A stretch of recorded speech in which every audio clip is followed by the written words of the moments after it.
Before free motion quilting, I like to practice either on a piece of paper or on a practice quilt sandwich. Today I started with this piece of paper. It's a large piece of drawing paper that I first divided into 6-inch squares like the quilt blocks, and then I further segmented them into 3-inch squares with the center dot, just like we prepared the quilt. So practicing on the real size here is going to be the best way to get the feel for this pattern. You can see I already started here, and I was quilting or practice drawing in this direction, which would have me moving the quilt away from me as I sew, the same direction that we normally sew. So that feels most natural to me. You could start from this side and go up if that's going to feel better to you. So here, starting at the top, I just come down to the first dot, and then I start arching away and drawing the petals.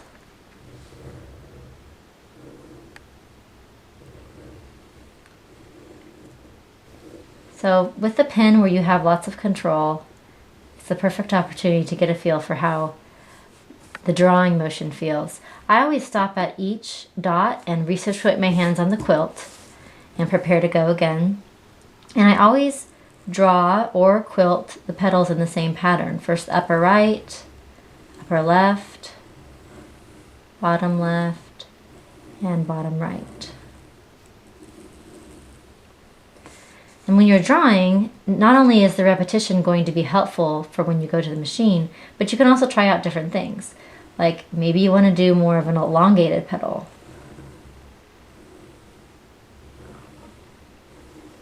Or you can do a fat petal like my first one, but make the edges dull instead of pointed. So a lot of repetition is going to be in your favor. And after you practice on paper, move to a practice quilt sandwich or go right to the quilt itself if you're already familiar with free motion quilting. So when you're ready to quilt, you should roll up both edges fairly tight so that you can easily maneuver it in the machine, and then take the quilt and throw it over your shoulder, so that the weight of the quilt is supported and you're ready to go. Alright, and then start at the top of the row. You'll start quilting first, sewing a little bit off of the quilt.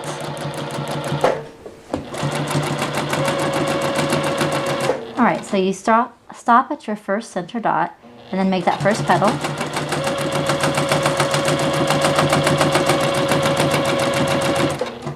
And notice as I make the second petal that I'm going to stop a good beyond a 1/4 inch really, in from the raw edge of the quilt, because my binding is going to go there and I'd like my petal not to get covered.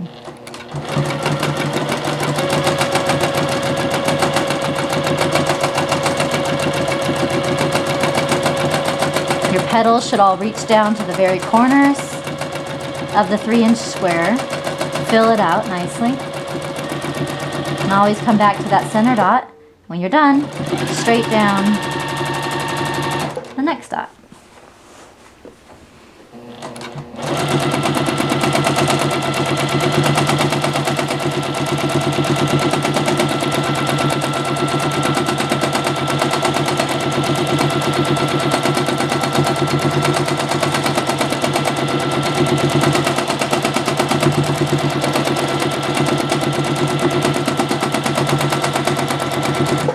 And I always stop there, with my needle down and reposition. I'll do one more.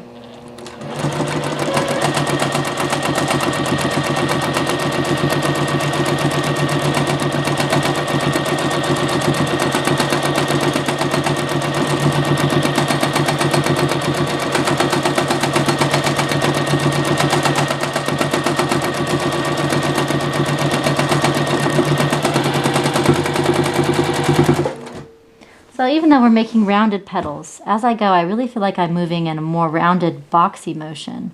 Down, up and around, and down and around, side and down and around. Just try to fill out each of the quadrants of your square with a petal. And keep going all the way down the quilt and finish by quilting your last line off the edge of the quilt.